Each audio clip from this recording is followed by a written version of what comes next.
Bobo ako. Ito ang konklusyon na ginawa ng nanay ko tungkol sa akin noong 7 taong gulang ako. 60 at 200? Ang kambal kong si Noah na may IQ na 200, ang perpektong henyo niya. At ako, IQ na 60. Basura lang ako sa lahi sa resume niya bilang magulang.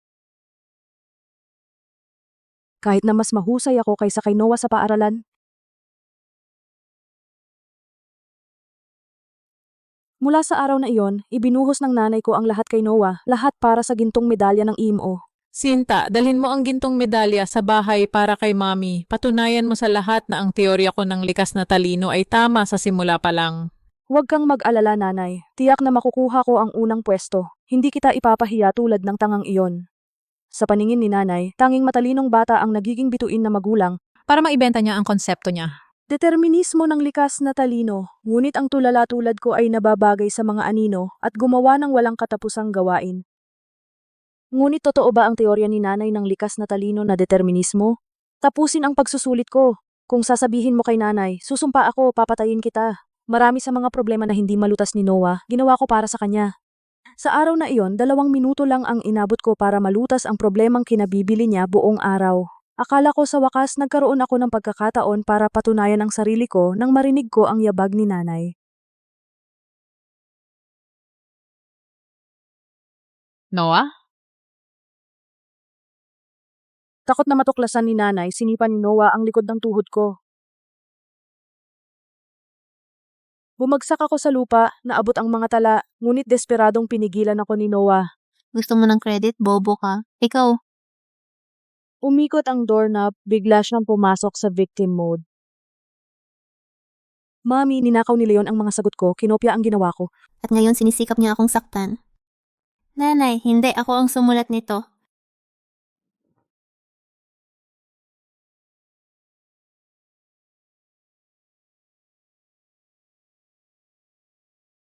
Tumahimik ka, isang mandaraya at panggulo na tanga.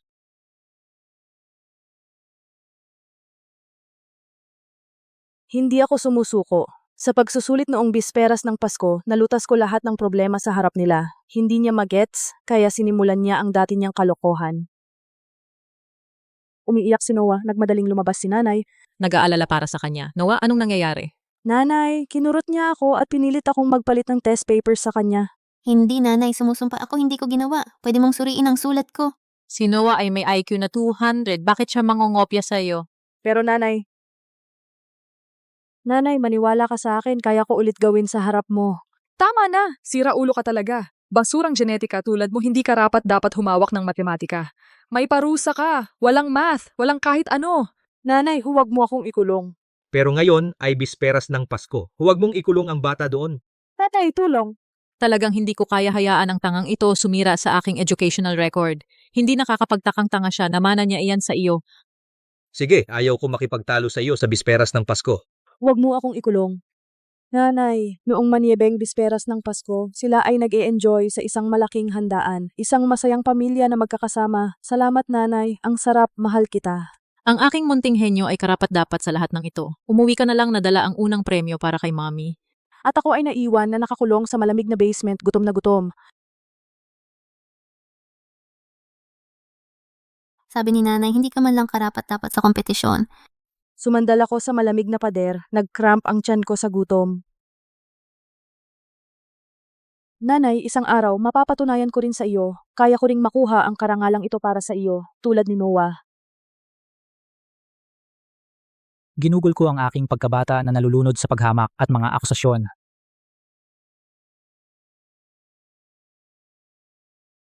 Ngunit kahit noon, bahagi ko pa rin ay naniniwala na kung ako ay naging mas mahusay kaysa kay Noah, baka sa wakas ay makita niya ako bilang kanyang anak.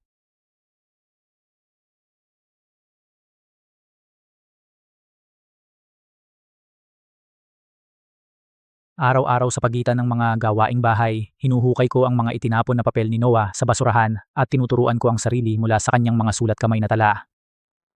Inayos ko ang mga ito sa mga tala at itinago ko sa akin. Hanggang sa araw na iyon, habang nakaluhod ako sa sahig, nagkukuskos, ang notebook ay aksidenteng dumulas. Inagaw ito ni Noah. Nang makita niya ang mga siksik na formula, nagpanik siya.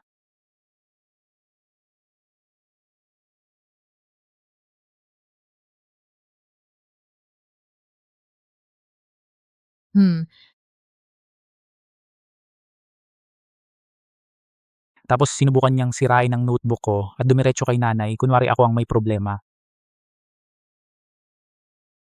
Nanay, sinaktan ako ni Leon. Sabi niya, kukunin daw niya ang pagsusulit at gagawin kang katawa-tawa sa harap ng lahat. Nang marinig niyang umiyak si Noah, bumaba agad si nanay. Ang nakita lang niya ay siyang duguan. Noah, okay ka lang? Nanay, huwag kang magalit sa kanya. Gusto lang niya napansinin mo siya minsan.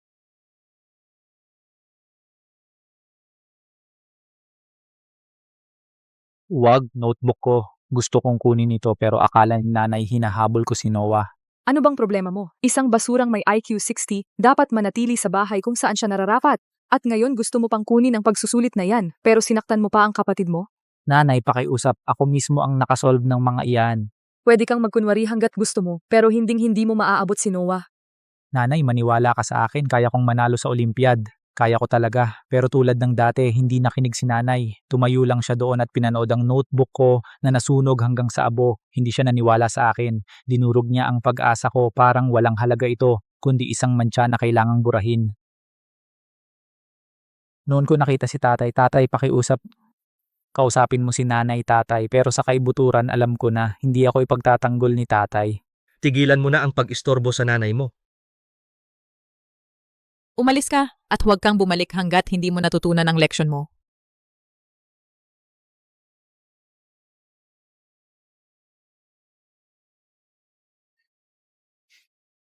Noon ko tuluyang naunawaan, hindi mahalaga kung ilang problema ang nasolve ko. Sa pamilyang ito, ako ay palaging magiging sirang bata na walang pakialam. Nanay, gusto ko kumain ng iyong inihaw na manok ngayon. Siyempre, aking munting henyo. Kung tumanggi silang makita ang katotohanan, siguradong gagawin ko na hindi na nila ito maaaring baliwalain. Ang araw ng IMO, lumabas si Noah sa pintuan, dala ang lahat ng pag-asa ni nanay. Ipagmalaki mo ako, Noah. Ipakita mo sa mundo kung ano ang kahusayan. Huwag kang mag-alala, Nay, uuwi ako na may ginto. Pero nakakulong ako sa bahay na yon na parang preso. Bago sumakay ng kotse, lumingon sa akin si Noah na parabang nanalo na siya.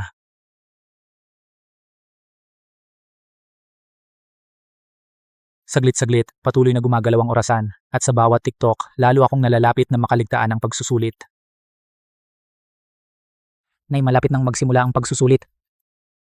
Buksan mo lang ang pinto, kaya ko pang tumakbo roon sa tamang oras, pakiusap, pero kumilos siya na parang hindi niya narinig ang mga pagsusumamo ko. Bumalik ka sa silong. Huwag mo akong itulak. Nang mawawalan na ako ng pag-asa, ang aking tagapayo sa klase dumating sa pintuan na nagmamadali. Propesora Eva, si Leon ay minsan sa isang henerasyon henyo sa matematika. Ito ang kanyang mga pagsusulit. Lahat perpektong marka. Pero hindi ito pinaniwalaan ni nanay. Miss, huwag kang magbiro. Wala siya kundi isang talunan na mababa ang IQ. Kung nag-abala ka lang dumalo sa isang parent-teacher conference para kay Leon, hindi mo siya tatawaging bobo. Sinisira mo ang isang henyo. Mas kilala ko ang anak ko kaysa kanino man. Palagi siyang umaasa sa daya at Murang trick para makakuha ng atensyon. Nakita ko siyang sumulat nito gamit ang sarili kong mga mata. Bakit hindi ka maniwala sa sarili mong anak? tama na. Nakita mo na ba ang sino man na may IQ na 60 ay maging henyo? Ngayon, pakiusap, umalis ka sa bahay ko at itigil ang pagpapalakas ng kanyang mga maling akala. Professor Eva, Sa sandaling nagsara ang pinto, naging lubos na mabigat ang kanyang ekspresyon. Para sa kanya, hinding-hindi ako dapat maging isang henyo. Akala niya ay kahit papaano nakipagtulungan ako sa guro para dayain siya. Ngayon, nagbaba ka na sa ganito? Nakikipag-alyansa sa mga tagalabas? Isinumpa ako ng mga anak ng isang kahihiyan tulad mo. Wala akong pinalsipika. Hayaan mo akong kumuha ng pagsusulit. Patutunayan ko sa'yo. Sa panaginip mo. Mahigpit niyang hinawakan ng kwelyo ko. Sinusubukang hilahin ako sa basement. Pero masyado na akong matangkad at malakas para sa kanya. Hindi niya ako maigalaw. Ano pang tinatayo mo dyan? Dalhin mo siya sa ibaba.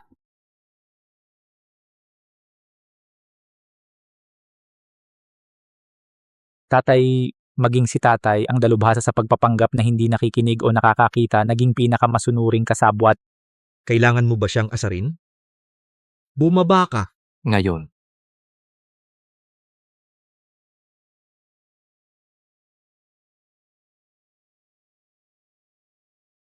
Binilhan ako ng nanay ko ng mas makapal na kadena.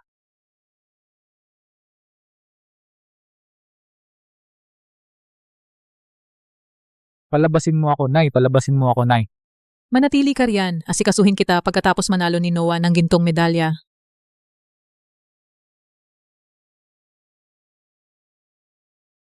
Huwag mo nang isipin ang paglabas. Ako'y ikinulong sa madilim na bilangguan na yon. At bawat desperadong pakikibaka na ginawa ko ay lubos na walang saysay.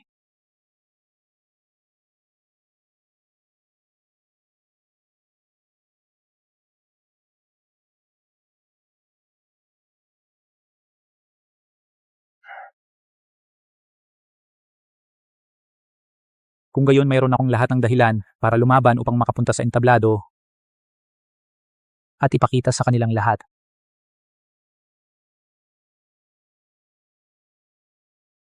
Lumalaban sa matinding sakit, hinila ko ang sarili ko palabas sa maliit na bintana, bumagsak sa niebe at tumakbo ng mabilis hanggat kaya ko. Narinig ni nanay ang ingay at sinugod ako ng gulat. Tumigil ka dyan. Paano mo nagawang tumakas sa akin? Buksan mo ang pintong ito ngayon din. Hindi ka pupunta sa exam na yan. Narinig ko siyang sumisigaw at kumakatok sa pinto sa likod ko ngunit hindi ako lumingon. Alam ko na hindi niya ito papakawalan. Kailangan kong kumilos ng mas mabilis. Mas mabilis. Kailangan kong kunin ang exam na yan. Ngunit nang makarating ako, nahuli ako ng isang hakbang.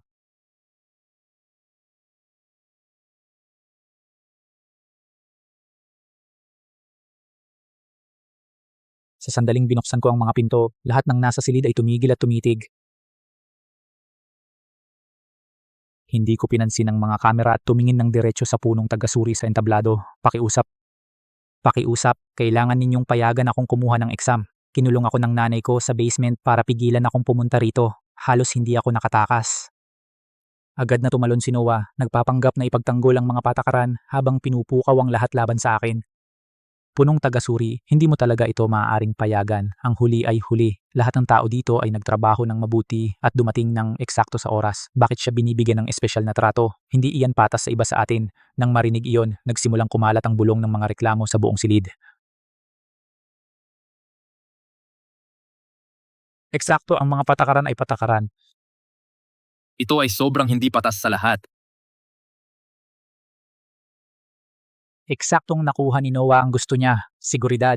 Seryoso siyang nakakaabala sa exam room. Palabasin siya rito.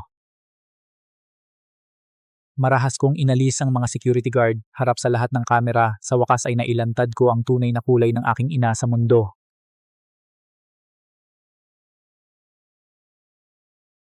Ayaw kong mahuli. Sarili kong inayan. Para patunayan ang kanyang determinismo ng likas na katalinuhan, ikinulong niya ako sa basement. Inaalis ang karapatan kong kumuha ng exam. At sa sandaling iyon, bawat sugat sa aking katawan ay naging hindi matatawarang ebidensya. Diyos ko, paano nagkaroon ng ganyang malupit na magulang? Ito ay tahasang pang-aabuso. Nang makita na lumalala ang sitwasyon, Sinubukan ni Noah na isisi sa akin. huwag kayong maniwala sa kanyang mga kasinungalingan. Siya ay na-test na. Ang IQ niya ay 6 na pulang. Lahat ng grades niya ay dinaya at kinopya. Inilak lang siya ng nanay ko sa bahay dahil siya ay isang mapanlinlang at mapilit na sinungaling. Bigla, Nagbago ang kapaligiran sa silid. Paano pinapayagan ang isang tanga sa IMO exam room? Tingnan ninyo siya. Siguradong may sakit siya sa pag-iisip.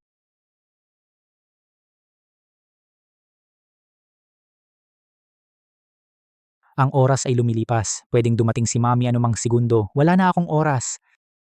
Sigurado ka bang mandaraya ako? Sige, ikulong ninyo kaming dalawa sa isang transparent na exam room. Hayaan ninyong manood ang lahat. Pinawisan ng malamig si Noah, matigas na kumapit sa mga patakaran ng kompetisyon. Hindi. Tapos na ang exam, ngunit ang silid ay sumabog sa nagkakagulong sigaw. Harapan. Harapan. Harapan. Harapan. Pumayag ang head examiner. Para matiyak ang pagiging patas, bubuksan ang glass examination room. Maghanda ng 2 backup test papers ngayon.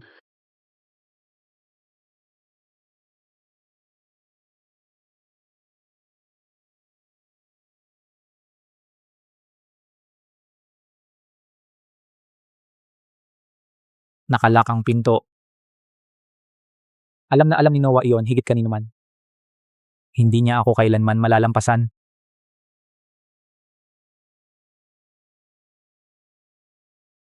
Alam kong nasa bingit na siya ng pagbagsak. Walang oras para lasapin ang kanyang pagkasira. Susugod si Mami sa mga pintong iyan anumang saglit. Kailangan kong tapusin ito bago siya. Nilakawan ko ang mahirap na bahagi. Ang mga sagot ay dumiretso sa papel. Unti-unting lumipas ang oras. Natuyo ang dugo sa balat ko. 10 minuto pa lamang ng oras ng pagsusulit. Inilapag ko ang aking panulat at tumayo. Lahat ay natigilan. Tapos na ba siya? Si Noah ay hindi pa rin sumusuko. Inakusahan niya ako ng pagsulat ng walang kabuluhan. Sinusubukang ipawalan ito ng hindi na markahan. Tiyak na sumulat lang siya ng walang kabuluhan. Seryoso, Leon, maaari mong patuloy na magpanggap hanggat gusto mo, ngunit hindi nito binabago kung ano ka. Huwag mong sayangin ang oras ng lahat. Hindi ko pinansin ang panunuyan ni Noah. Tumayo lang ako roon sa katahimikan, naghihintay sa grado. Lalong lumaki ang kayabangan ni Noah nang hindi ako tumugon.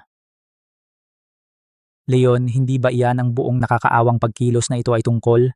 Gusto mo ng atensyon ni Mami ng ganyan? Sige, maaari mo itong makuha. Tigilan mo na ang pagpapahiya sa sarili mo sa harapan ng lahat, okay? Lahat ay nagulo muli at nagsimulang tumuligsa sa akin. Seryoso, sinasayang mo lang ba ang oras ng lahat dito?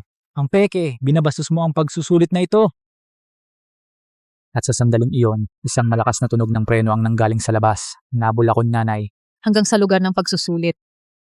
Agad niya akong nakita at sumugod para hawakan ako. Ikaw na walang hiya. Sino ang nagbigay sa'yo ng permiso na pumunta rito? Umuwi ka agad. Huli na, naipasa ko na ang aking papel nang marinig ito lalo pang nagalit at nataranta si Eva. Ano ba? Gusto mo bang malaman ng buong mundo na ang isa kong anak ay may IQ na 200 habang ang isa naman ay ganap na tanga? Leon, makinig ka na lang sa nanay mo, okay? Umuwi ka na sa amin at humingi ng tawad sa kanya ng maayos. Huwag mo nang palalain. Hindi ko sila pinansin. Tumayo lang ako roon ng tahimik. Ang aking kawalan ng pakialam ay nagpasiklab sa kanya. Hindi ka pani-paniwala, Noah. Tapusin mo ang iyong papel. Ipakita mo sa kanya kung sino talaga ang henyo.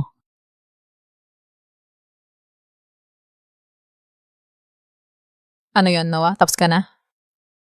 Oo. I-grade mo, examiner. Leon, ito na ang huling beses na pagbibigyan ko ang iyong kalokohan. Simula ngayon, hindi ka na bahagi ng pamilyang Alpha. Tingnan mong mabuti ang score, tanga. Leon, sa pagkakataong ito, sobra ka na talaga. Sa tingin ko, wala na akong magagawa para matulungan ka. Hindi nagtagal, ang screen ng score ay nagliwanag na may resulta. Nagulat ang lahat sa mga score na nasa screen. Perfect score. Si Leon ay nakakuha ng perfect score.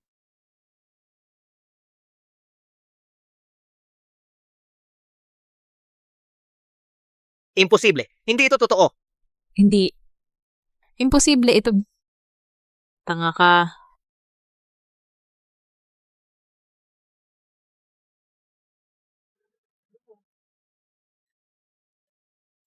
Ang perpektong marka ay tungkol sa nasirain ang kanyang reputasyon bilang isang eksperto sa edukasyon. Ang pagpapaunlad ng kanyang potensyal, natatakot siya sa kung ano ang maaari niyang maging. Professor Eva, malinaw na henyo siya. Bakit mo siya ikinulong? Ang henyong may IQ na 200 ay nakakuha lamang ng 7 puntos, samantalang ang tanga ay nakakuha ng perpektong marka. Ang iyong likas na talino na nagpapasya ay puro kalokohan? Akala ko sa wakas ay aaminin nila na sila ay mali. Pero nakalimutan ko, sila ay mga dalubhasa sa pagbaluktot ng katotohanan. Nanay, Ang sakit ng tiyan ko. Tiyak na nilason niya ako, ninakaw din niya ang scratch paper ko. binantaan niya ako. Ang mga salita ni Noah ay nagbigay sa aking nanay ng perpektong pagkakataon upang ilihis ang atensyon. Tigilan ang pagpa-film. Tiyak na ninakaw niya ang mga tanong sa pagsusulit ng maaga. At ngayon ay nilason pa niya ang kanyang kapatid. Ito ang kanyang plano upang sirain ako. Professor Eva, tungkol sa mga paratang ng pandaraya at paglalason, Dapat nating agad na suriin ang surveillance at tumawag sa pulisya. Hindi yun kailangan. Ako ang nangungunang eksperto sa edukasyon sa mundo. Alam ko kung anong uri ng tao siya. Siya ay likas na masamang binhi. Gusto niyang ibaon ang katotohanan sa pamamagitan ng pagkulong sa akin sa isang mental hospital. Pero hindi na ako yung takot na munting batang lalaki na kaya pa niyang kontrolin.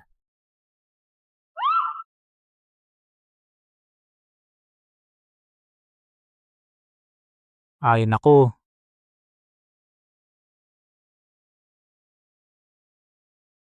habang tumatakbo ako palayo sa arena, may isa pa ring kaawa-awang munting pag-asa na hindi ko kayang bitawan. Na baka lang hinahanap nila ako. Walang nagmamalasakit kung patay o buhay ako. Para sa kanila, ang pagkawala ko ay hindi isang trahedya. Isa lang itong mas kaunting problema na haharapin.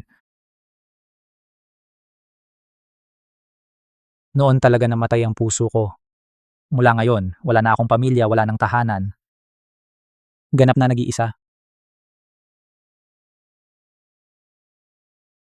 Makalipas ang mga taon, pagkatapos kong pilit na umahon sa impyerno, naging alamat ako sa akademya kilala sa Wall Street bilang Professor L, at ang hacker na Diyos na Zero sa dark web na nagtanim ng takot sa puso ng kapital. At ngayon inanyayahan akong bumalik bilang panauhing pandangal para sa isang pandaigdigang summit ng akademya na ganap na ginanap sa aking pangalan. Professor L, karangalan para sa buong Wall Street na narito ka. Sasha, mananatili ka sa propesor sa buong araw. Tiyaking siya ay ganap na napangangalagaan. Siyempre, daanan natin ito, Profesor. Pasensya na, Professor L. May kaunting emergency ako dito. Okay lang yon. Masaya akong maglibot mag-isa. Hindi ko alam na ang ina at anak na hindi kailanman sineseryoso ako ay nagbabalak na kumapit sa akin. Noah, kailangan mong maging disipulo ni Professor L ngayon. Kung makakabit tayo sa kanya, magagamit ko ang kanyang reputasyon para itulak ang aking impluensyang akademiko sa isang bagong antas.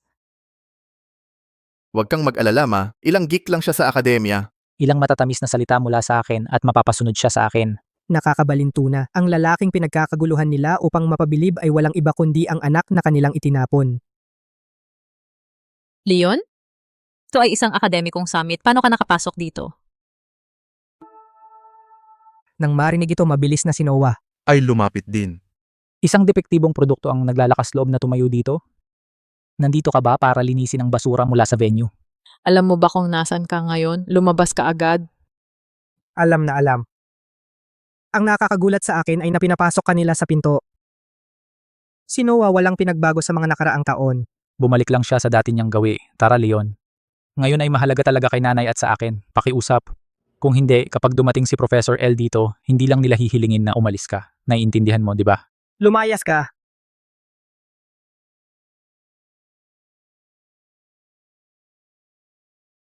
Leon, bakit mo ako tinutulak-tulak? Dahil mag-aaral ako sa ilalim ni Professor L? Pumiyaliw ay nagtulungan. Nang perpekto sa isa't isa. Agad na nakuha ang atensyon ng lahat. Ang pangit ng suot mo, malamang pumuslit siya dito para makiride, di ba? Ito ang welcome banquet ni Professor L at naglakas loob kang magulo at mambuli ng mga tao dito, seguridad. Dahil may mga sumusuporta sa kanya, lalo siyang naging maapoy. Paano mo nagawang sakta ng kapatid mo? Humingi ka ng tawad sa kanya ngayon din. Inaapi mo siya? Masyadong marumi para sa aking mga kamay. Pinabulaanan ko siya sa publiko, namutla ang mukha ni Eva. Tigilan mo na ang pag-aarteng inosente. Alam kong nandito ka para sirain ang pagkakataon ni Noah kay Professor L. Kunin mo ang pera at lumayas ka dito. Akala niya na ang maliit na halagang ito mabibili ang pagsunod ko, pero ang kayamanan na hinahabol niya ay wala lang para sa akin. Ikaw na walang utang na loob na bastard. Guard, palayasin mo siya. Leon, kung gusto mo, sa akin mo na lang ilabas ang galit mo. Pakiusap lang, tigilan mo na ang pagpapastress kay nanay. Darating si Professor L anumang oras. Ilabas mo siya dito bago siya tuluyang makasakit sa profesor. Sigurado ka ba? Akala mo ba talaga papayagan namin ang tulad mo isang kaawa-awang maliit na parasite kahit saan malapit sa summit ni Professor L? Mas mabuting huwag kang magsisi. Guard. Tigil! Anong ginagawa mo? Misa Sasha, may tao na gumagawa ng gulo. Oo, taos puso akong humihingi ng paumanhin. Siya ang anak ko at ang IQ niya ay 60 lamang. Hindi ko siya pwedeng payagan na guluhin ang komperensya. Miss Eva, bantayan mo ang iyong dila. Ang taong nakatayo sa harap mo ang pangunahing tauhan ng summit na ito, Professor L. Hayagang nahayag ang aking pagkakakilanlan, ngunit ang aking ina at si Noah ay itinuring lang itong isang malaking biro. Miss Sasha, nagbibiro ka ba? Isang akademikong titan ng Wall Street. Paano siya naging ang tangang ito na kilala ko ng mahigit 10 taon? Eksakto. Ang tunay na Professor L ay dapat isang marunong na nakatatandang iskolar, hindi isang kaawa-awang talunan tulad niya. Ang mga bisita ay nagsimulang magbulungan sa kanilang mga sarili, nag-aalangan ang kanilang mga saloobin. Si Sasha ay anak ng chairman. Wala siyang dahilan para magsinungaling. Pero napakabata niya at ang paraan ng kanyang pananamit. Natatakot ako na baka nalinlang si Sasha. Sa sandaling ang buong silid ay nasa isang alanganin, ang malaking holographic na screen sa gitna ng bulwagan ay biglang nagliwanag. Lahat ang threshold ng pagpili para sa nag-iisa at huling alagad ni Professor L ay ang lutasin ang problemang ito sa pagkalkula. Habang pinag-aaralan ng lahat ang problema, isang sama-samang paghingal ang dumaan sa madla.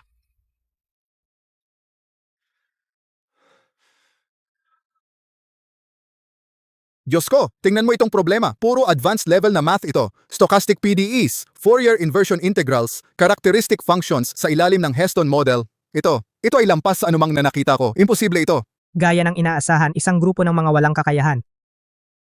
At si Eva, nang makita ang lahat na nag-aalangan, itinulak si Noah palabas, takot na mawalan ng pagkakataon. Sa kasamaang palad, ang mababaw na kakayahan ni Noah ay hindi kailanman makakalaban ang isang tunay na problema.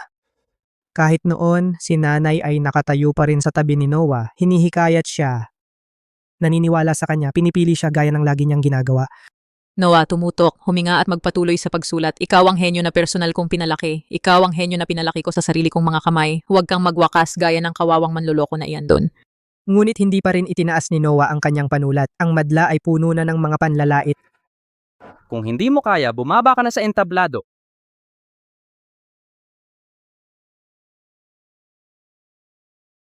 Kalokohan, ang anak ko ay may IQ na 200. Nang sapat na ang pagtikim sa kanyang kaawa-awang kahihiyan, mahinahon akong umakyat sa entablado. Nang makita akong umakyat sa entablado, agad na nawalan ng kontrol si Eva sa kanyang emosyon. Security, hilahin pababa ang idiot na ito. Sinisira niya ang konsentrasyon ng anak ko. Bumaba ka dyan. Sa kanyang pag-uudyok, marami sa madla ang sumama sa pambabatikos at sinubukan akong palayasin. Bumaba ka dyan, huwag kang magmukhang tanga sa lugar ni Professor L. Binaliwala ko lahat ng ingay at panlalait, lumingon sa malaking screen at direktang nagsimulang sumulat. Ang mga tycoon ng Wall Street na puno ng paghamak kanina lamang ay ngayon ay nakatayo lahat sa gulat. Paano ito nangyari? Nang bumagsak ang huling hagod, ibinigay ng sistema ang huling hatol nito. Pagkatapos ng isang segundong katahimikan, ang buong lugar sumabog sa nakakabinging sigaw ng tuwa at palakpakan. Hindi ka panipaniwala. Nalutas niya ito agad. Siya talaga si Professor L.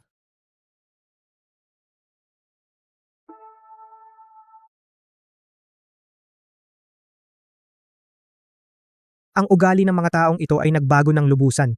Talagang hindi ka panipaniwala. Talagang ikaw si Professor L. Patawarin mo kami sa aming kabastusan kanina. Professor Eva, hindi mo man lang kilala ang sarili mong anak na si Professor L? Muntik mo na kaming mapahamak sa Professor. Lahat ay nagkakandara pa sa akin, pero tumanggi si Eva na tanggapin ang katotohanan. Nararamdaman na lumiliit ang espasyo, nagsimulang magwala muli si Noah. Lahat, huwag kalimutan na si Sasha ang organizer. Tiyak na nagustuhan niya sa gwapong ito at ibinunyag sa kanya ang mga tanong sa pagsusulit. Agad siyang sinuportahan ni Eva. Tama iyan. Isusugal ko ang aking akademikong reputasyon para dito. Nagnanakaw siya ng mga tanong sa pagsusulit mula pagkabata at nilason pa ang sarili niyang kapatid. Itong sinungaling at depektibong produkto ay hindi kailanman mauunawaan ang alinman dito. Ito ay panloloko. Dahil sa kanyang garantiya, naramdaman ng mga tao na naloko sila. Kaya isa lang siyang gwapong lalaki. Na nandadaya sa mga babae. Napakawalang hiya. Hindi ako makapaniwalang binigyan ko ng card ang isang manloloko. Palayasin siya ngayon na! Nag-aakusa ng walang kahit katiting na ebidensya? Makipag-usap ka na lang sa aking legal team. Miss Sasha, huwag kang makinig sa kanya. Sinusubukan ka naming tulungan. Sa suporta ng karamihan, Lalo silang naging desperado. napalayasin ako sa venue. Bakit ka nakatayo dyan? Palayasin siya. Huwag mong hayaang madungisan niya ang sahig ng summit. Hindi mo kayang panagutan ang mga kahihinatnan. Ikaw naman loloko, matapang ka pa. Palayasin siya.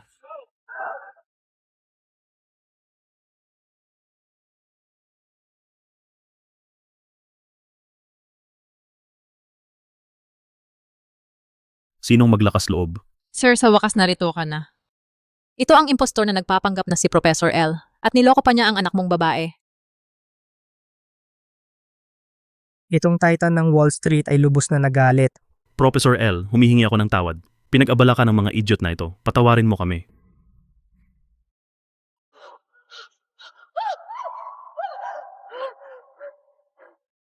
Hindi. Imposible ito. Talaga bang si Professor L siya?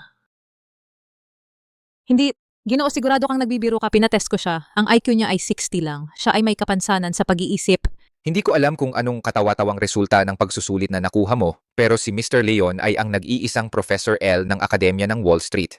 At hindi ka kailanman sa buhay na ito magkakaroon ng pagkakataong maging mga disipulo niya. Ang deklarasyon ni Selix ay lubusang pumutol sa anumang daan para makatakas para sa mga kapitalistang ito. Upang protektahan ang kanilang mga interes, agad silang lumayo. Sa baliw na babaeng ito, Tanga, muntik mo kaming lahat mapatay. Anong damn eksperto sa edukasyon? Siya ay isang ganap at tunay na baliw. Ang mga kapitalistang ito na kanina ay binabastos ako ay ngayon lahat ay yumuyuko, halos hindi nangahas huminga. Professor L, lahat kami ay nalinlang ng baliw na babaeng iyon. Wala kaming anumang intensyon na saktan kayo. Professor L, ano ang gagawin natin sa kanya? Imposible. Ikaw ay isang may depektong produkto. Paano mo naman nauunawaan ang mga formulang iyon? Gaya ng inaasahan ko, aking genius na kapatid ginawa ang pinaka-inaasahang instinktibong pagpili para iligtas ang sarili. Leon, pasensya na. Sinanay lahat. Pinilit niya akong gawin ng lahat, pakiusap patawarin mo ako. Humarap sa biglaang pagtataksil na ito, nanigas ang ekspresyon ni Eva. Ang anak na lalaki na kanyang pinakaipinagmamalaki ay pinagtaksilan siya ng walang pag-aalinlangan. Noah, Ano ang sinasabi mo? Leon, gagawin ko ang anumang sabihin mo. Patawarin mo ako. nandidiri sinipa ko ang walang kwentang basura at tumingin kay Eva. Ito ba ang perpektong henyo na pinalaki mo?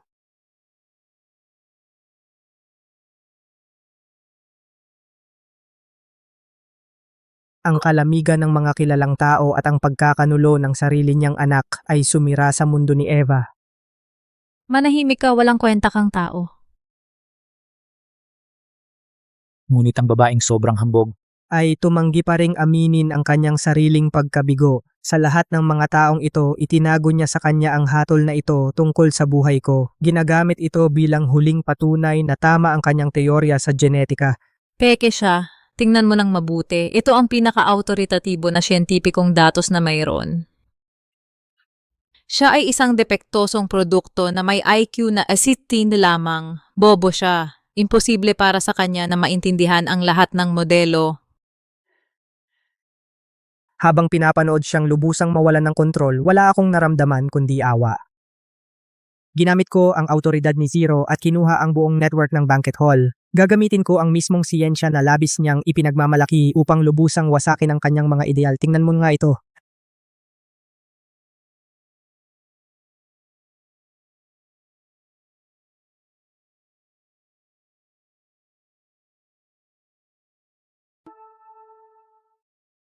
Sa screen, nagsimulang mag-play ng internal security footage ng ospital mula 10 taon na ang nakalipas.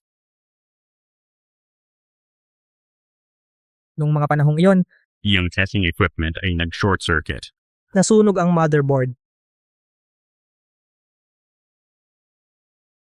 Para itago ang medical accident, gumawa ang doktor ng numero.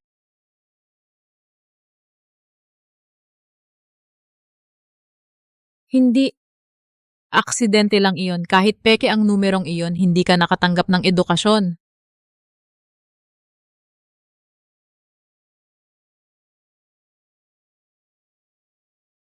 Sa screen, lumitaw ang totoo kong IQ test report. Ang tunay kong IQ ay mas mataas kay Noah.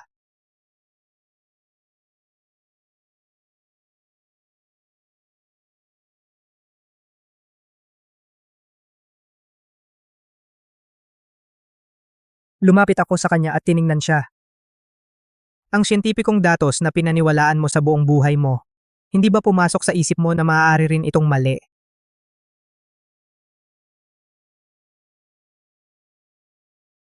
Inilaan mo ang lahat ng resources ng pamilya kay Noah. Inaasahan siyang patunayan ang iyong nakakatawang teorya.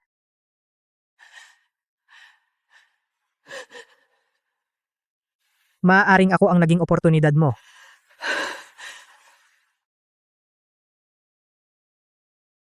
Pero itinapon mo ito. Ang paniniwalang ipinagmamalaki niya Ay naging, hindi isang ganap na biro. mali ako sa lahat.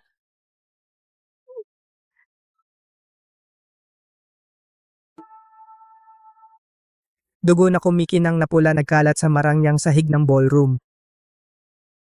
Ang mga nakapaligid na elite mukhang puno ng pagkasuklam, lahat ay umatras. Pero hindi pa ako tapos sa kanya. Nalulunod ka ba sa pagsisisi ngayon? Nagsisisi na itinapon mo ang isang tunay na henyo? Leon, talagang mali si nanay. Hindi ko alam ang tungkol sa report. Kahit totoo ang report na yon, ano? Ang isang ordinaryong bata ba ay hindi karapat-dapat sa tamang edukasyon? Iyon ang nagbigay katwiran sa iyo na ikulong ako sa basement at pahirapan ako ng maraming taon. Inalis ko ang huling piraso ng kanyang dignidad. Hindi. Ginawa ko ito para sa pamilya. Ako ay isang eksperto sa edukasyon. Kailangan kong maging responsable. Hindi ka eksperto sa edukasyon. Wala ka kung hindi isang napaka-selfish na egoista. Hindi mo minahal ang iyong mga anak, minahal mo ang ideya ng kung ano ang magagawa namin para sa iyong katayuan. Ang kanyang marangal na personalidad ay Pinunit ko sa publiko. Itinatanggi ang pag-aaral ng sariling anak, ngunit nagpapanggap pa rin bilang eksperto sa edukasyon, nakakatawa. Ang matinding kahihiyan ang tuluyang bumaliw sa kanya. Tumahimik kayo. Lahat kayo tumahimik. Perpekto ang teorya ko.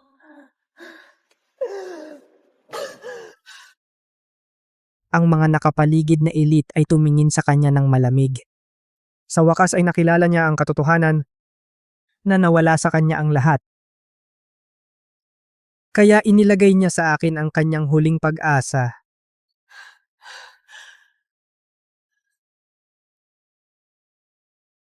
Leon, ikaw ay sarili kong dugo at laman. Mangyaring bumalik ka.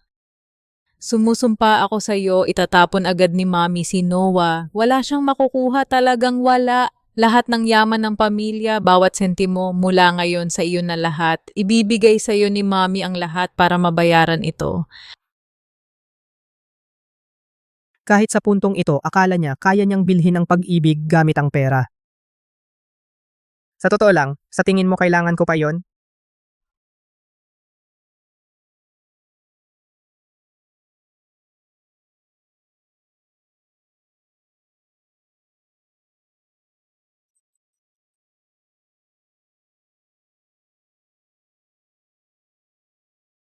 Professor L, nakilala rin bilang Mr. L. Knight na nasa tuktok ng listahan ng Forbes Capital, ay isang maalamat na henyo ng Fountetate Financeves. Ang sukli sa kanyang account ay sapat para bilhin ang 100 pamilyang alpha.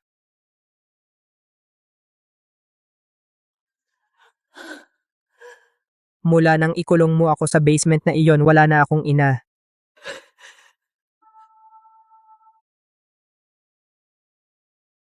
Tapos na ang lahat, umalis ako sa banquet hall.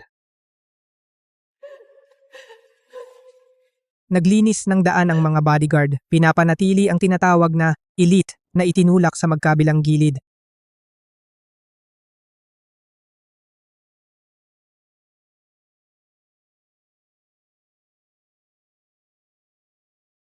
Akala ko lahat ng basura ay naalis na.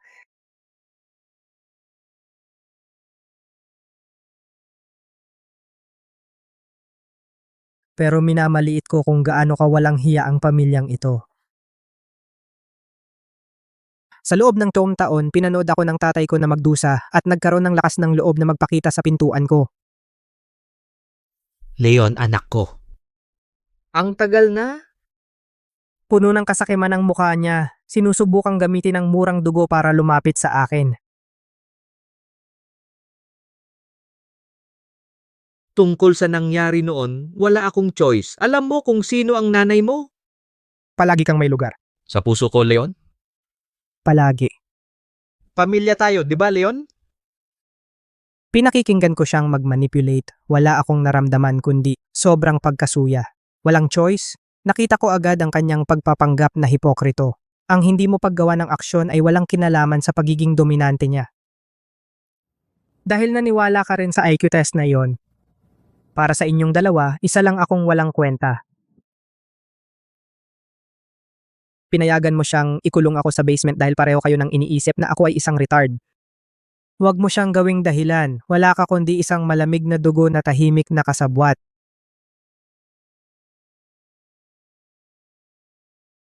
Hindi ganon. Leon, na-misunderstood mo si tatay.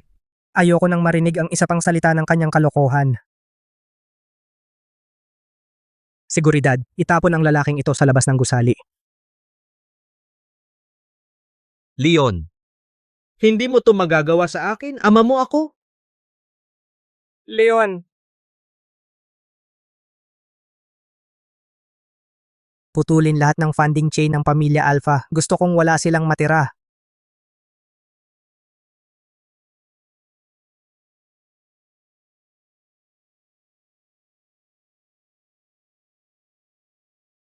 Leon, hayaan mo akong magpaliwanag. Sa loob ng wala pang 1 oras, ang liquidation team ng korte ay pumaligid sa mansyon ng pamilya Alpha.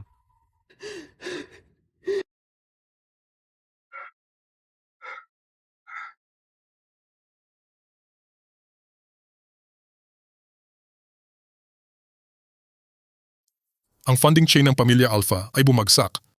Lahat ng ari-arian ay kukunin agad. Kung walang suportang pinansyal, ang kagalang-galang na pamilya ito ay bumagsak sa isang iglap. Huwag hawakan ang aking mga sertipiko. Ako ay isang nangungunang eksperto sa edukasyon. Lahat ng kanyang magagarang akademikong kredensyal, ganap na walang halaga. Nang bumagsak ang martilyo ng bangkarota, kahit papaano, mag-iwan kayo ng kaunting pangtustos.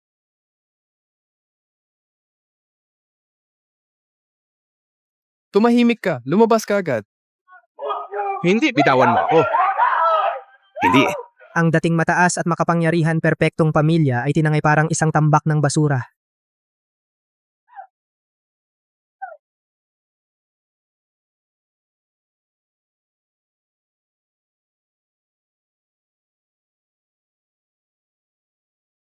Professor, ang lahat ng ari-arian ay na-zero out. Wala na silang tirahan ngayon.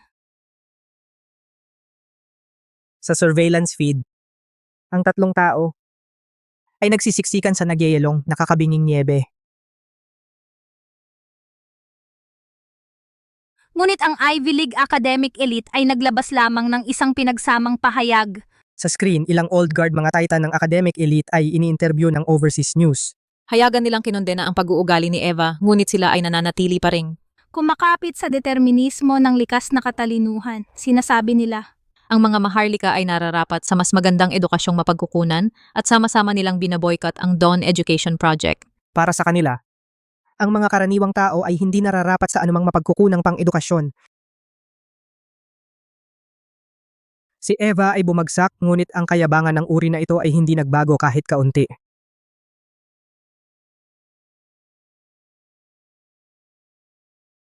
Ang tunay na cancer ay ang mapagmatuwid na elite class. Dahil desperado pa rin silang kumakapit sa genetic privilege, pupuntahan natin at dudurugin ang set ng mga patakaran. Matapos malugi, itong pamilya ay napilitang magtago parang mga daga sa mabahong eskinita ng slums. Desperado niyang hinawakan ang tanging gintong kwintas na natitira sa kanyang leeg. ang huling piraso ng kanyang dignidad.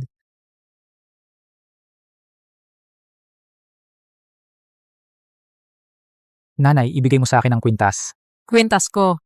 Nanay, hindi ba lagi mong sinasabi na ako ang pinakamamahal mo? At sasabihin mo lang na mahal mo ako ng higit at hahawakan mo lang iyang walang kwentang kwintas at panonoorin akong mamatay?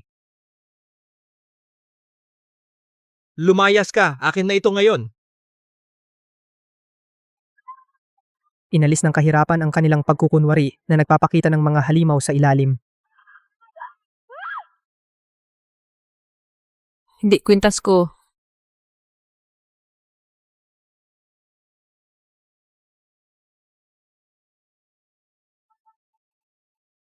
Nasira ng tuluyan ang dignidad ni Eva, hinintay niyang mamatay, napapaligiran ng mabahong basura. Ngunit sa mundong ito ng kapitalismo, ang mga pinakamalasong damo ay laging pinakamahirap bunutin. Ang kawawang asong gala.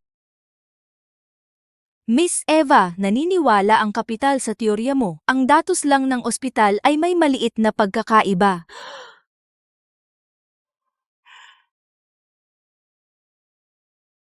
Isuot mo itong damit. Kailangan ka namin bilang espiritual na leader upang tuluyang patayin ang daan patungo sa edukasyon para sa mga mangmang na karaniwang tao. Kailangan ng kapital ng kasangkapan para sa mass indoctrination. At si Eva, desperadong makuha muli ang kanyang kaawa-awang bahagi ng walang kabuluhan, kusang nilamon ang pain ng ahas. Tanggap ko. Alam ko na tama ang teorya ko sa simula pa lang.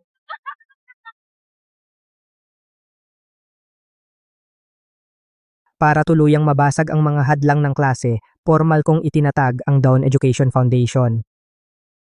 Ito ay magiging isang revolusyon ng kaalaman na magpapabagsak sa buong mundo.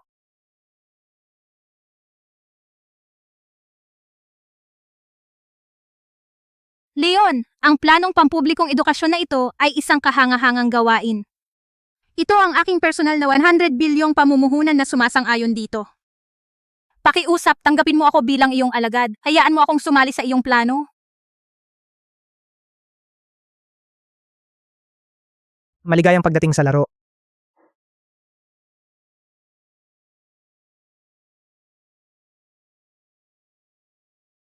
Ang pagganti ng lumang kabisera ay mas mabilis kaysa sa naisip ko. Ang Dawn Foundation ay isang lubos na biro. Malapit na tayong magdaos ng isang pandaigdigang kompetisyong quantitative upang tuluyang durugin ang mga ilusyon ng mahihirap. Sa screen, isang pamilyar na figura ang lumitaw. Ako ay magsisilbing punong mentor ng kompetisyon at patunayan sa mundo na tanging ang mga purong dugong gene ang karapat-dapat na makabisado ang pinaka-advanced na kaalaman. Ang mga hamak na karaniwang tao ay hindi karapat-dapat sa karapatang makipagkompetensya. Ginamit nila ang kanilang pribilehiyo upang hadlangan ang mga karaniwang tao. At kahit na ibinalot muli siya bilang isang espiritual na leader, Ang magarbong packaging ay hindi maitatago ang isang walang laman na loob. saan tayo pupunta? Sa mga slum, hanapin natin ang talentong kailangan natin at sirain ang kanilang mga patakaran.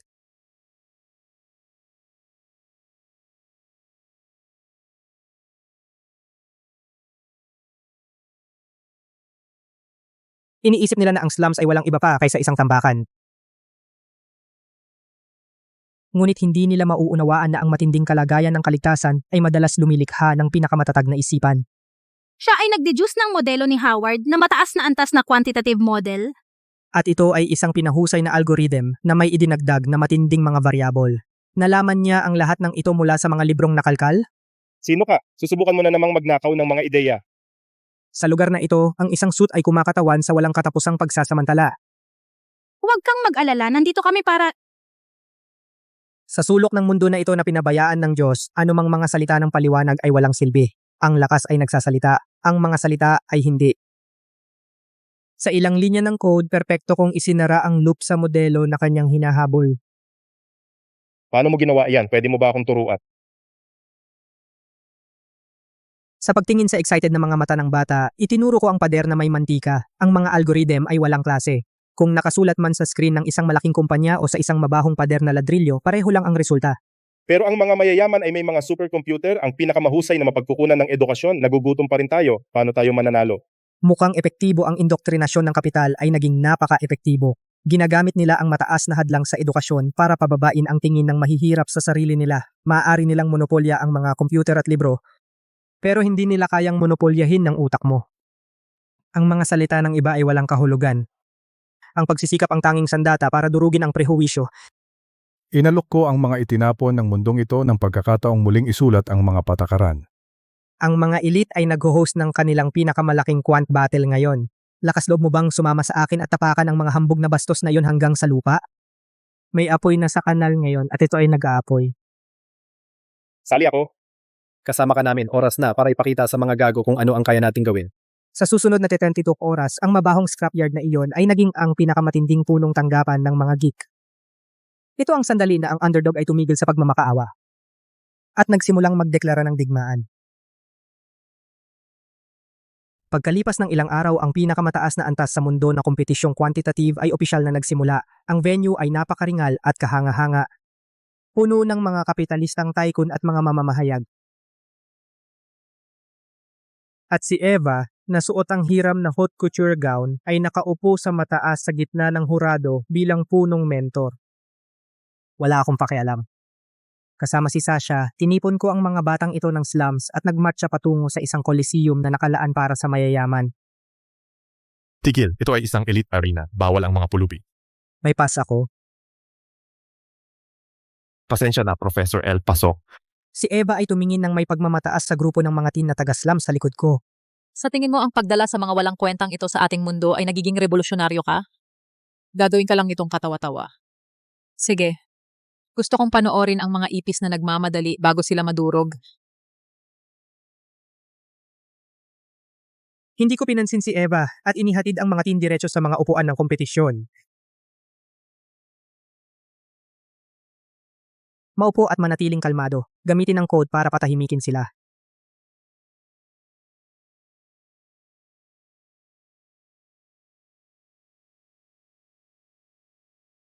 Magsisimula na ang algorithmic crushing. Isang malaking pulang countdown nagliwanag sa holographic screen. Opisyal na nagsimula ang kompetisyon. Nakita nila ang bootstrap code at naisip na kami ay mga baguhan. Hindi man lang nila naiintindihan ang mga pangunahing quantitative models, mga kawawang baguhan, dapat silang mahiya. Sa oras na ma-realize nila ang kanilang pagkakamali, naubos na namin ang kanilang tanghalian. Imposible. Doble bilis ng kanilang code kaysa sa atin. Hindi kami sumunod sa kanilang mga patakaran. Sumunod kami sa mga patakaran ng lansangan at sa ilang segundo, binasag namin ang ritmo ng kapital. Mabilis putulin ang kanilang processing capacity. Talagang hindi namin sila pwedeng hayaang manalo. Naputol na ang server processing power. Halos hindi na gumagapang ang sistema.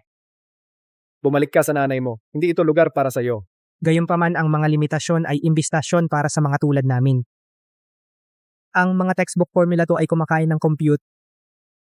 Gamitin ang set na yan ng variable code na isinulat mo sa underground garage. I-bypass ito.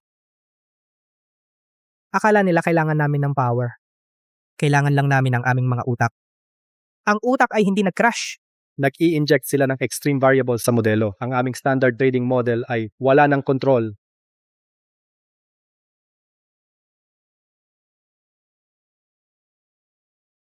Hindi.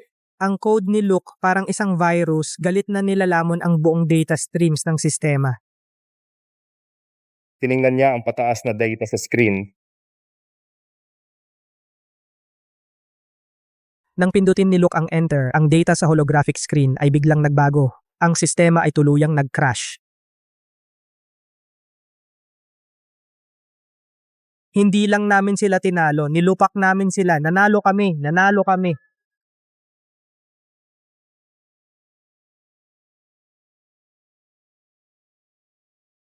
Imposible.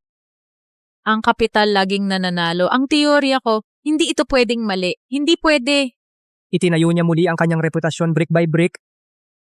Ngunit isang broadcast lang ang kailangan para ito'y maging wasak na wasak. Hindi kami nagdiwang ng malakas. Nagkatinginan lang kami at alam na. Patay ng broadcast ngayon. Kung kumalat ito, tapos na kami. Natalo sila ng patas at tama, kaya binaliktad nila ang pisara.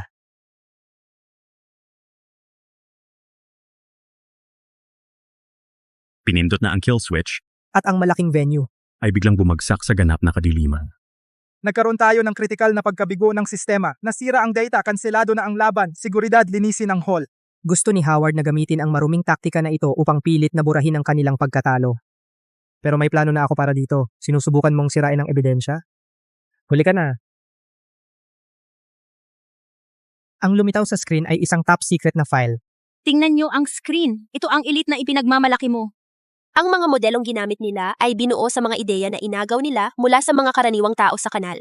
Itinayo nila ang kanilang ivory tower sa mga buto ng mismong mga basura ng kanal na kanilang hinahamak. Panloloko sa akademya. Ito ay isang malaking iskandalo. Itutok ang mga kamera sa kanila. Tiningnan ni Eva ang malaking screen. At sa wakas ay naunawaan ang isang mas malupit na katotohanan. Hindi ka man lang naniwala sa kahit isang salita ng aking teorya. Ginamit mo lang ako bilang firewall. Kapag ang katotohanan ay ipinakita sa malaking holographicong screen, alam ng mga kamera kung saan eksaktong titingin. Ang daang taong pamana, Howard, ay maingat at masusing itinayo na sira ng tuluyan sa isang iglap. Nagsinungaling ka sa akin, sinabi mong perpekto ang teorya ko. Tumahimik ka, walang kwenta.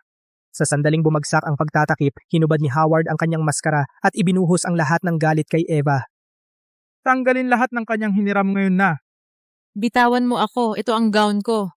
Ang punong tagapagturo na kanina ay nakatayo sa itaas ng lahat, biglang naging kanyang tunay na pagkatao. Kunin mo ang ninakaw mong code at mabulok sa bilangguan. Mr. Howard, pinaghihinalaan ka ng malawakang pandaraya sa akademya, dalhin siya. Leon, akala mo tapos na ito. Hindi kami natatalo. Ang kapital ay hindi natatalo. Si Howard ay hinaladlad sa liwanag. Ngunit sa kanyang huling hinga, inihayag niya ang anino na siyang kumokontrol sa kanya sa lahat ng panahon. Sa pag-aresto kay Howard, ang lugar ay nahulog sa ganap na kaguluhan. Ginamit nila siya at inagaw sa kanya ang kaunting dignidad na natitira sa kanya. Matapos mawala ang lahat, nagsimulang gumapang si Eva pabalik sa dugo. Leon? Talagang alam ni nanay na mali siya. Pakiusap, isama mo ako. Lahat ng nangyari sa iyo, ikaw ang may gawa niyan. Hindi, Leon, wag mo akong iwan. Tara na. Bumalik ka, mahal kita. Ang pagbagsak ni Howard ay simula pa lang. Ang dilim na mas malalim na nakatago ay mas malawak kaysa inaakala. Leon, nahanap ko na. Ang mga pekeng patent ni Howard, lahat ay papunta sa iisang address, isang abandonadong underground bunker. Alam ko na. Diretso akong nag-hack sa internal network ng bunker at binuksan ang pinakamaduming lihim ng kapital. Kumibot ang malaking screen at lumipat sa top secret mga footage ng pagmamanman mula sa loob ng bunker. Pinilit ng kapital ang mga henyong ito na isuko ang kanilang buhay at kinuha ang kanilang mga pasaporte. Iniingatan silang parang mga bilanggo. Para makuha ang bawat patak ng talino, nag-inject sila ng mga ordinaryong tao. Ng sobrang dami ng neural drugs. Sinunog nila ang talento parang gasolina, nag-produce ng maraming patent. Para sa conglomerate. Itong mga mayayabang na bloodsuckers. Nakikita nila ang paghihirap ng tao bilang isang business model. Kaya, pinutol namin ang kanilang mga lifelines pinansyal ng direkta. Makalipas ang ilang araw, ang pinakamaimpluwensyang summit ng pamumuhunan sa edukasyon sa ibang bansa ay ginanap sa sentral na exhibition hall. Ang aming pinakabagong mga quantitative patent ay magdadala ng pinakamakatarungang kinabukasan sa pandaigdigang edukasyon. Ang demonyo ay hindi nagsusuot ng sungay, nakasuot siya ng fitted suit at mikropono, at ang kanyang pitch ay laging tungkol sa paggawa ng mundo na mas magandang lugar. Dawn Foundation, maligayang pagdating sa inyong dalawa. Walang duda na mababago natin ang mundo. Tingnan mong mabuti kung ano talaga ang binili ng iyong pera.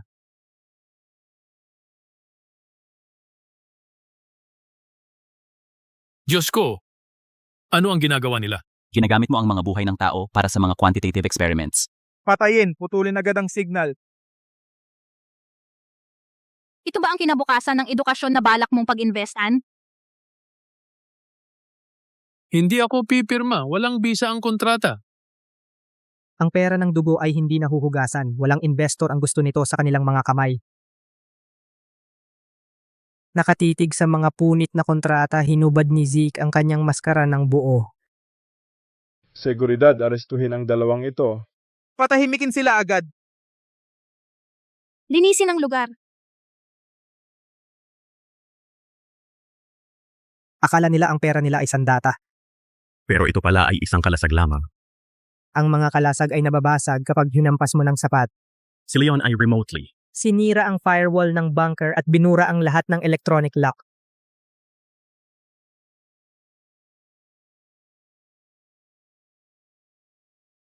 Hindi kami mga alipin ninyo.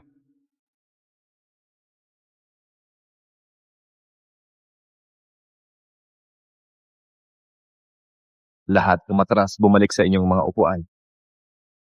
Kapag pumutok ang galit na pinigilan ng sobra, walang armadong puwersa ang makakapigil dito. Dumapa. Pinaghihinalaan kayo ng iligal na pagkulong at malawakang pag-inject ng ipinagbabawal na gamot. Kayo ay nasa ilalim ng pag-aresto. Tapos na ang inyong pabrika ng kasalanan. Ang pagwasak ng sweatshop. Lumagpas sa hangganan para sa mga kapitalista.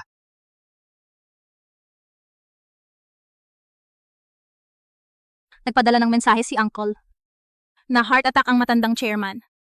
Kailangan kong bumalik sa Kastilyo agad.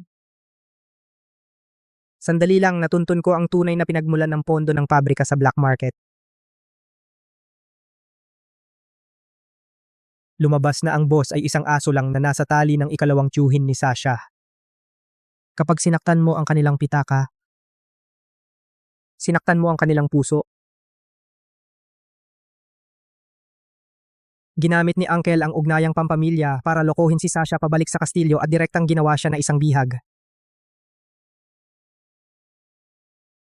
Leon, sinira mo ang aking pabrika, sinunog ang aking kita. Ito ang deal.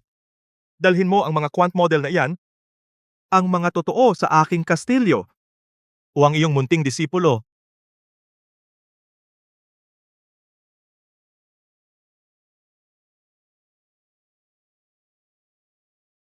Makalipas ang kalahating oras, itinulak ko ang mga pinto ng Kastilyo. Talagang naglakas loob kang pumunta mag-isa. Nasaan ang model?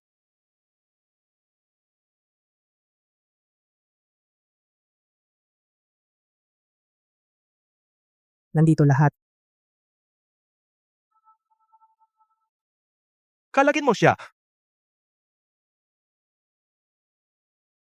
Akala ng tito na siya ay hawak ako sa lalamunan. Hindi na siya makapaghintay na lamunin lahat.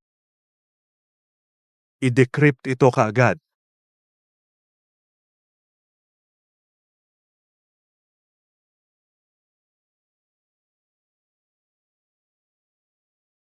Tumabi si Sasha sa akin, nagkatinginan kami. Ang kailangan lang naming gawin ay maghintay sa kasakiman na gawin ang trabaho nito. Kapag nakontrol ko na ang modelong ito, ang pandaigdigang hegemonya ng kaalaman ay akin na. Sa sandaling ang progress bar umabot sa 100%.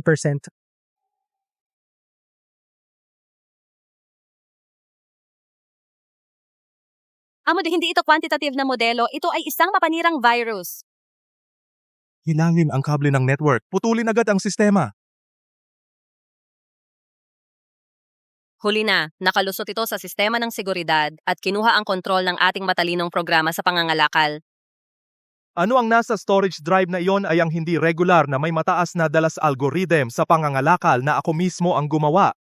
Nagkukunwaring template ng pangangalakal na may matatag na kita, ang estratehiyang ito ng quantitative na espekulasyon ay umaakit sa sistema ng pangangalakal ng tiyuhin papunta sa mabibigat na posisyon sa mababang kalidad ng mga ari-arian na may napakataas na leverage.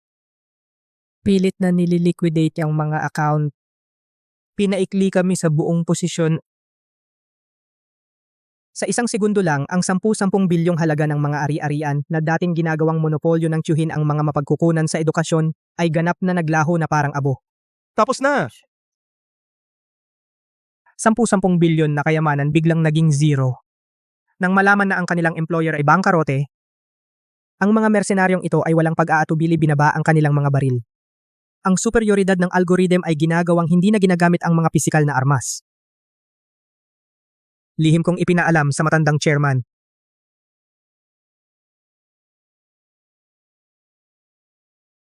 Palayasin ang taksil na sukab na ito mula sa lupon. Hindi. Pera ko. Imperyo ko. Nang hindi gumamit ng patalim, inalis ko lahat ng panloob na banta sa pamilya ni Sasha. buhay at kamatayan. Paulit-ulit. At ang babaeng ito, baril sa kanyang muka hindi kumibo. Ni minsan, naglabas ako ng maliit na itim na velvet box. Ito ay isang natatanging singsing na ginawa ko mula sa isang first generation quantum chip. Magkasama tayong umahon sa kahirapan. Ikaw lang ang nakarating hanggang dulo. Sasha? Pakasalan mo ako. Oo, gagawin ko.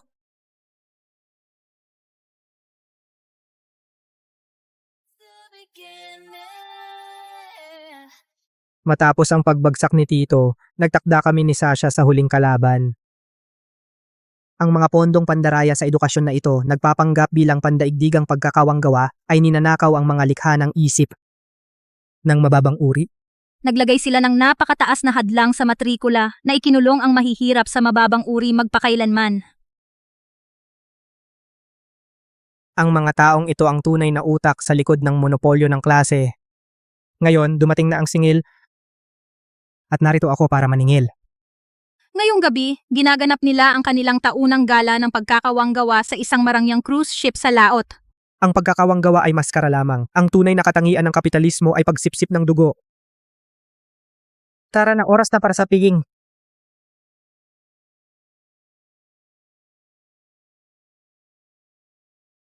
Ang bukas na dagat sa gabi. Ang ballroom ng Royal Yacht nagliliyab sa liwanag. Isang donasyong 30 milyon. Sapat para magtayo ng 10 marangyang mga aklatan sa mga slum. O, tama, kaalaman sa lahat ng dako para sa kawanggawa, tagay. Kawanggawa sa kanilang mga labi. Pagnanakaw sa kanilang mga kamay. Si Sasha at ako na may pinakamataas na antas ng imbitasyon tuwid na lumakad sa harap ng pinto at patungo sa puso ng teritoryo ng mga monopolista. Alam ng amo ng grupo ng mga kumpanya na hindi kami dumating ng payapa. Ito ang Dawn Foundation. I-activate ang ship-wide physical signal jammer. Ngayon, Kumuha ng crew. Pilitin silang pumunta sa deck at itapon sila sa dagat. Panatilihin itong tahimik. Opo. maayos at walang awa, ang buong cruise ship ang network signal ay agad na pinutol. 10 baril na puno ng bala ay sabay-sabay nakatutok sa amin mula sa mga anino. Kayong dalawa, ang gabi ninyo ay nagtatapos dito. Sumama kayo sa akin. Sa baril na ilang pulgada ang layo sa mukha ko, hindi ako umatras kahit isang hakbang.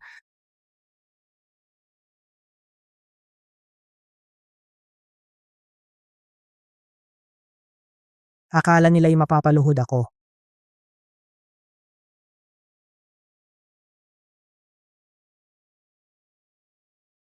Pero hindi niya alam na ang device ko ay gumagamit ng direktang low Earth satellite link.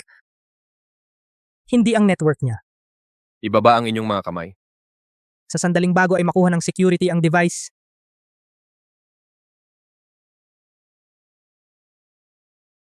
Pinindot ko ang buton. Ang security com system ng cruise ship ay sumabog sa isang matinis na tinig. Anong nangyayari? Bakit nabigo ang signal jammer? Palagi nilang iniisip na tatagal ang kanilang mga pader. Hindi nila isinasaalang-alang kung ano ang darating mula sa langit diretsyong pababa. Walang hadlang, walang takas. In-override ko ang buong firewall ng barko, ginagawang isang malaking holographic courtroom. Ang mga pulang data stream ay bumagsak mula sa dome parang mga homing missile, eksaktong tumutok sa bawat isa at lahat ng magnate ng kapital. Paano naging publiko ang aking mga account? Ang chain ng pondo ay nakrack. Tapos na. Wala nang pag-asa. Hampasin ang mga screen. Hampasin ang bawat screen ngayon din. Nagtago sila sa likod ng pagkakawanggawa, isang data leak at gumuho ang buong pagkukunwari. Ngayon nakikita ng lahat ang nakikita ko. Huwag na kayong mag-abala. Ang inyong maruruming libro ay Live stream ngayon? sa mahigit 100 news channel sa buong mundo. Ginagawa pa rin nila ang huling desperadong pakikibaka. Sa labas ng yate ang nakakabinging ugong ng isang mabigat na helicopter na pumapasok sa gabi.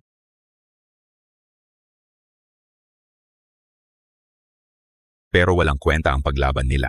Lahat ng mga numerong iyon sa holographic screen, ngayon ay bakal na nakabalot sa kanilang mga pulso. Sa totoong mundo. Pinaghihinala ang transnational panluloko sa akademya at money laundering. Dalhin silang lahat. Tapos na ang paghahanap at tapos na ang conglomerate. Sa ilalim ng ganap na pagpigil ng computing power ng open source models, ang mga akademikong Titan ay tuluyang gumuho. Isang email mula sa pinakamataas na institusyong pang-akademya sa ibang bansa.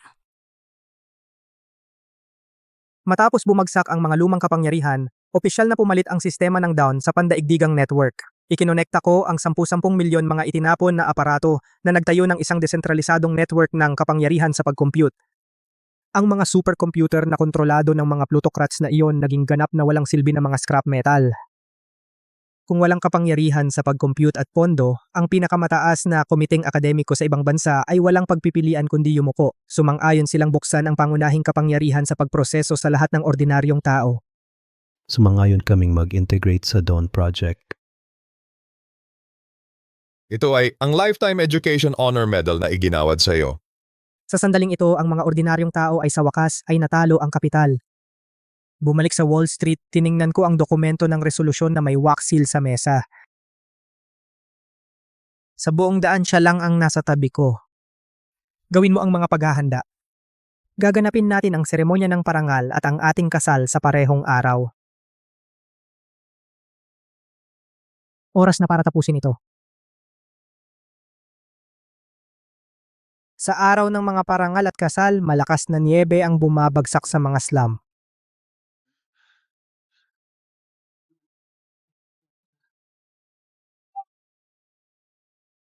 Kung wala ang proteksyon ng pribilehiyo, tanging ang pinakamabangis. Mga instinct ng kaligtasan ang nanatili rito. Bigyan mo ako ng kagat, isang kagat lang. Noah, gutom na ako. Hindi! Mayas ka! Natagpuan ko ang tinapay na ito.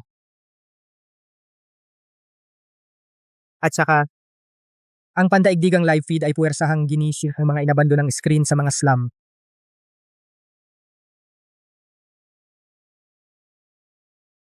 Ang kanyang maulap na mga mata ay nakatutok sa mga imahe sa malaking screen.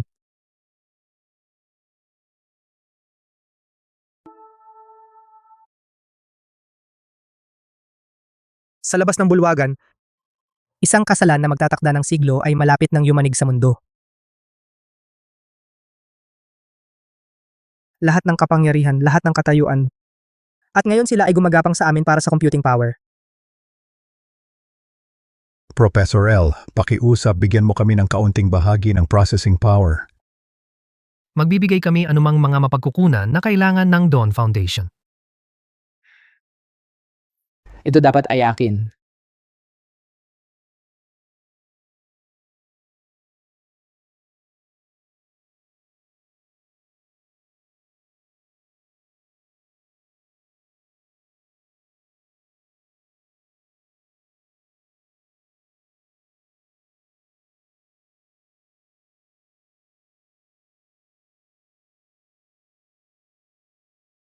Kinuha ko si Sasha at mahinahong naglakad patungo sa globally mikropono ng broadcast. Mula ngayon, ang Dawn Foundation ay magbibigay ng pantay na dami ng kakayahang mag-compute sa bawat tao. Walang pribilehiyo ang teknolohiya. Ang mga modelong ito na may bukas na pinagkunan ay magagamit ng lahat. Pantay-pantay, kung handa kang matuto, dito ka magsisimula. Pinagpira-piraso ko ang mga patakaran na pumipigil sa kanila. Sa aking sariling mga kamay.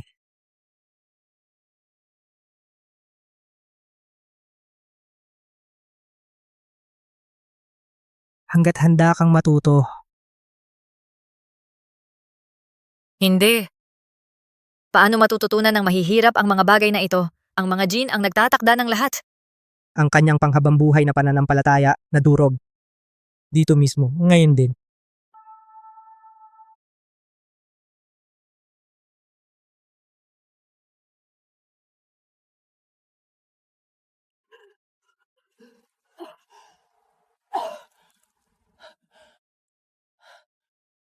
Naglalabo ang paningin, pinanood niya ako sa screen. Sinasamba ng milyon-milyon.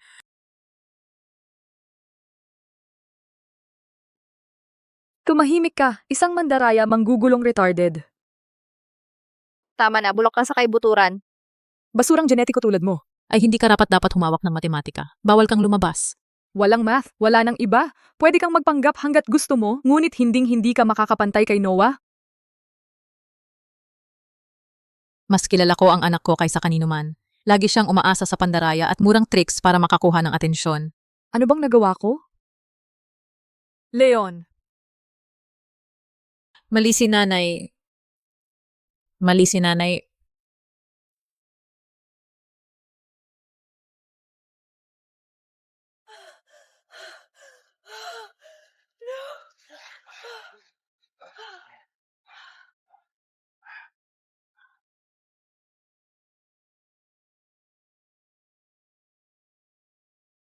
Sa kalaliman ng lubos na pagsisisi, tumigil siya sa paghinga ng tuluyan. Pagkatapos huminga si Eva ng huling hininga, ang nagugutom na ama at anak ay naging ganap na hayop.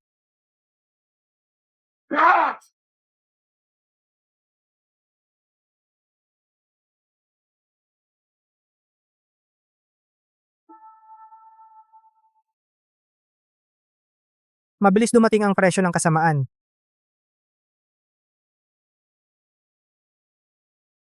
Pinaghihinalaan ka ng Pagnanakaw at pagpatay. tapa.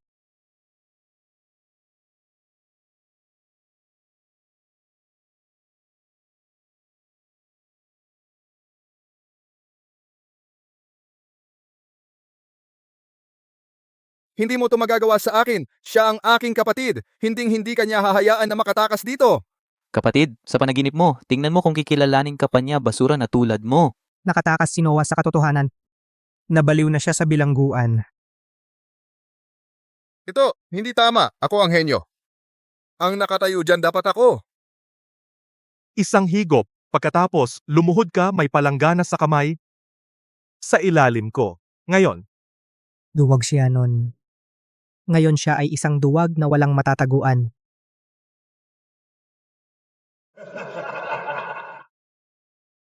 Makalipas ang ilang buwan, sa mga guho ng slums, isang makinis na futuristic na education hub ay umusbong.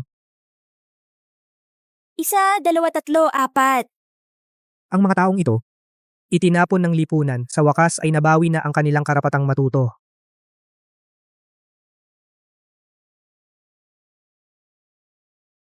Tingnan mo ito, ang mga second layer nodes ay bumukas lang, ang high frequency trading model ay live na.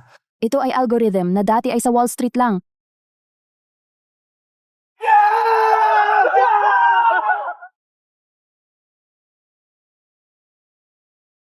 Nalutas niya ang isang core algorithmic puzzle at direktang kumonekta sa pinakamataas na antas ng quant model.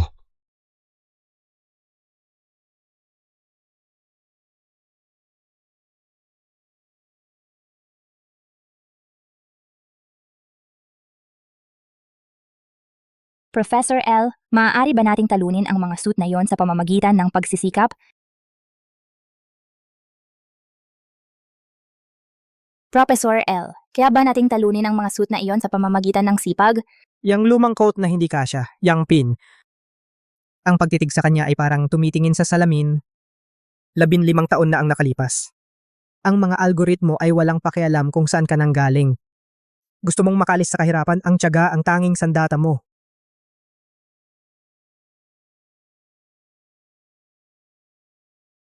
Yang tore, ang tuktok, isang araw, para ito sa bawat karaniwang tao na hindi sumuko.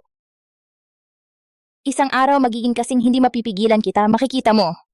Maaari mong ibigay sa kanila ang posporo, maaari mong protektahan ang apoy hanggang sa ito'y sumiklab, ngunit pagkatapos nito, ang apoy ay kanila na.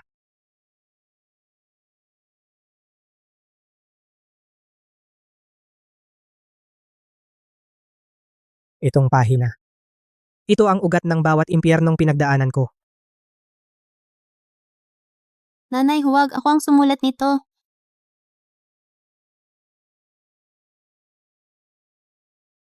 Tumahimik ka, isang mandaraya, pasaway na tanga. Sabi ni nanay, hindi ka karapat-dapat sa isang pwesto sa kompetisyon.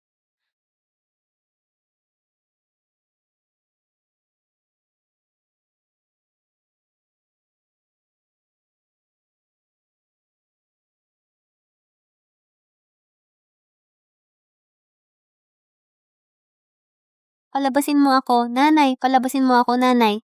Doon ka lang. Haharapin kita pagkatapos manalo ni Noah ng gintong medalya. Huwag mo nang isipin na lumabas.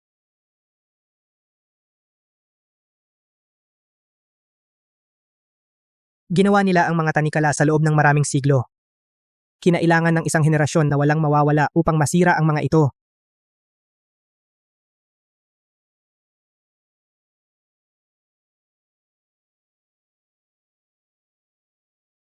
ang huling ulat ng kumpirmasyon para sa sakop ng basic na mga base station ng edukasyon.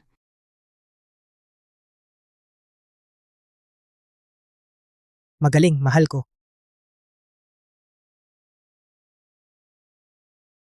Sa ilalim ng ating mga paa ang lungsod na hindi natutulog, sa wakas ay sumuko na, ganap, sa isang bagong hanay ng mga patakaran. Bawat isa sa mga ilaw na yan ay isang quant node, milyon-milyong mga ordinaryong tao, nagko-compute ng real time. Ang hadlang sa edukasyon ay lubusang nasira, ang panahon ng minanang pribilehiyo at monopolyo ay nagtatapos dito, giniba ng ating mga kamay. Isang bagong kaayusan ang bumangon, malupit marahil ngunit patas. Dakilang siyentipiko ngayon, maaari mo bang bigyan ng kaunting oras para sa akin? Ang kaayusan ng bagong mundo ay naitatag na. Ngayon oras na natin. Siyempre, mahal ko.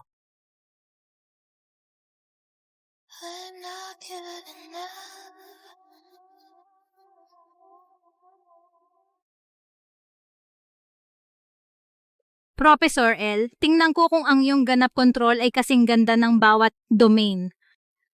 Siya ay laging alam kung paano pasiklabin ang aking pinakapangunahing pagnanasa. Hayaan mong patunayan ko sa iyo. Mula malapit. Mas nangingibabaw ako dito kaysa nung nasa lab ako.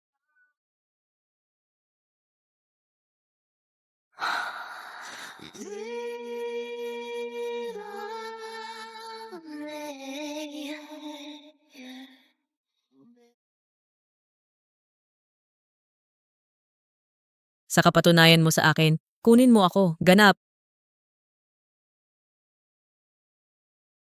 Hindi ko kaya. Ang iyong mga kamay, Diyos, ang sarap. Itulak mo ako?